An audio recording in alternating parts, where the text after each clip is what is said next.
Hello friends, જ્યારે સાંજનો time થાય ત્યારે બાળકો ભૂખ્યા થઈ જાય છે અને ઘરમાં કશું હોય નહીં ત્યારે તમે આ રીતે નાસ્તો ફટાફટ બનાવીને આપી શકો છો. એના માટે મેં એક ડુંગળી, એક ટામેટું અને અત્યારે જે કાચી કેરી માર્કેટમાં મળે છે એની 2-3 ચીરી કાપીને લઈ લીધી છે.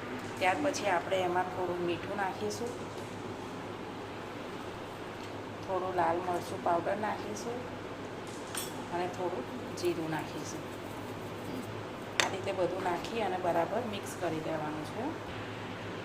આપણે એને બરાબર મિક્સ કરી લઈશું.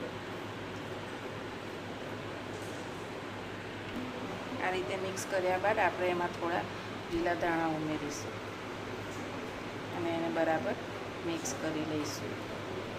હવે આની અંદર તમે મમરા પણ નાખી શકો છો, પણ મારે ઘરમાં બાસ્કેટ પૂરી હતી તો મેં બાસ્કેટ પૂરી લઈ લીધી છે.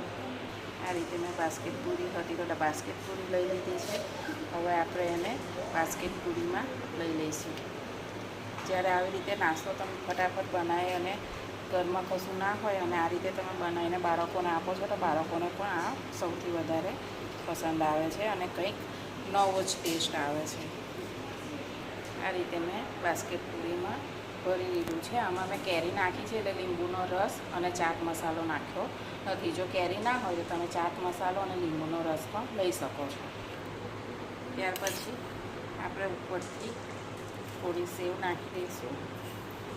સેવ તમે કોઈ પણ પ્રકારની લઈ શકો છો. મેં અહીંયા મારા નાયલોન સેવ હતી તો મેં એ લઈ લીધી છે. આ રીતે મેં સેવ લઈ લીધી છે. તો તૈયાર છે આપણે બાળકો માટેનો તાત્કાલિક બનતો નાસ્તો, જે ઘરમાં રહેલી વસ્તુમાંથી તમે બનાવી શકો છો અને આ બાળકોને ખૂબ જ ભાવે છે. જો તમને આ વિડીયો ગમે તો મારી ચેનલ સબસ્ક્રાઈબ કરવાનું ભૂલશો નહીં, કે જેથી તમે રોજ નવા વિડીયો જોઈ શકો છો.